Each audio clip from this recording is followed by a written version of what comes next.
Слово має прем'єр-міністр Канади Марк Карні.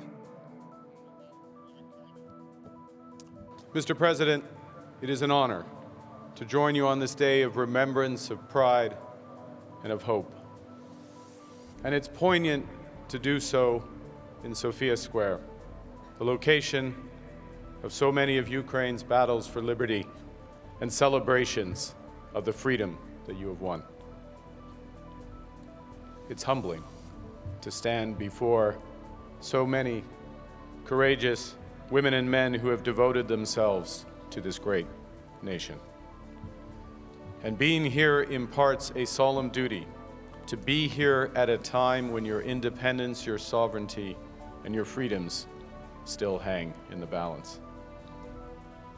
Mr. President, dear friends, my message today is simple.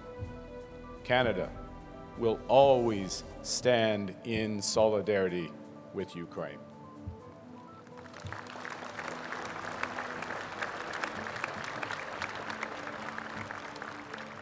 And Canada will always be with you, so your many sacrifices lead to the peace, security, and prosperity that all Ukrainians, that all peoples deserve.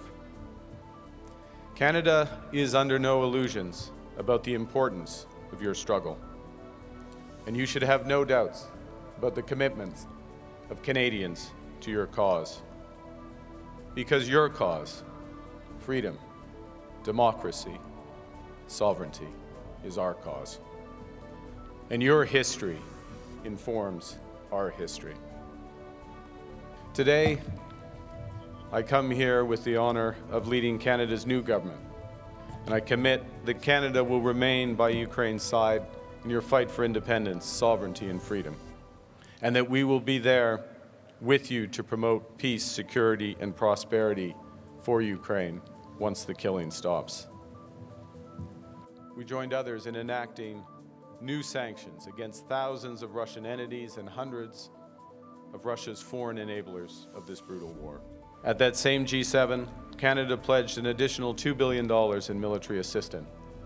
And today I'm proud to announce that over $1 billion of that support will be used to strengthen your arsenal with urgently needed drones, ammunition, armored vehicles, material that will arrive next month. We'll also fund the joint production of defense material, including advanced drones from Canadian suppliers. And we'll provide tens of millions of new funding to support emergency medical and shelter assistance, initiatives to strengthen local democracy, including to counter digital attacks. And finally, as co-chair of an international coalition, Canada will intensify our work with Ukraine, with European partners, and the United States to secure the immediate and unconditional return of Ukrainian children.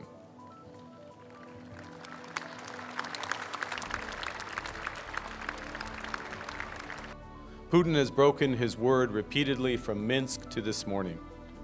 Putin has caused this terrible tragedy that has claimed the lives of millions. Putin menaces your skies, threatens your cities, destroys your fields. Putin has stolen your children.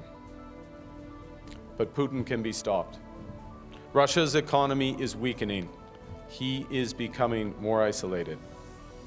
And our alliance is hardening. It's growing more effective, more determined, more united. I applaud the leadership of the transformative US President Donald Trump in creating the possibilities for peace.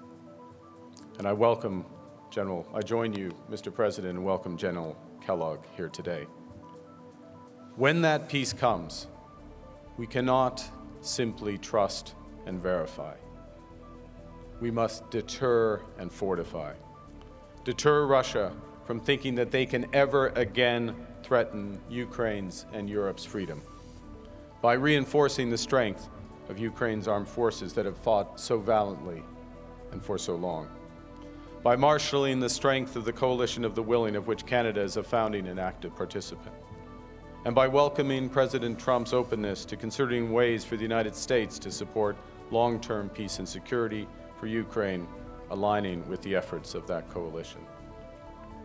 When peace comes, we must fortify Ukraine by rebuilding your cities, expanding your industries, developing your resources, and creating the foundations for true prosperity.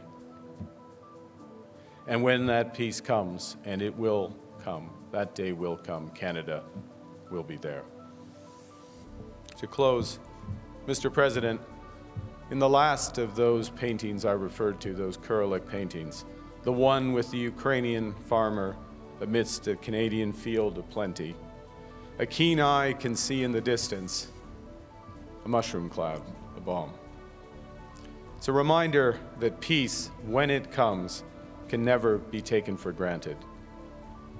And it's a reminder to Canadians that we are connected, that your fight is our fight, that your struggle is our cause, and that your independence will be our victory. Slava Ukraini et vive le Canada!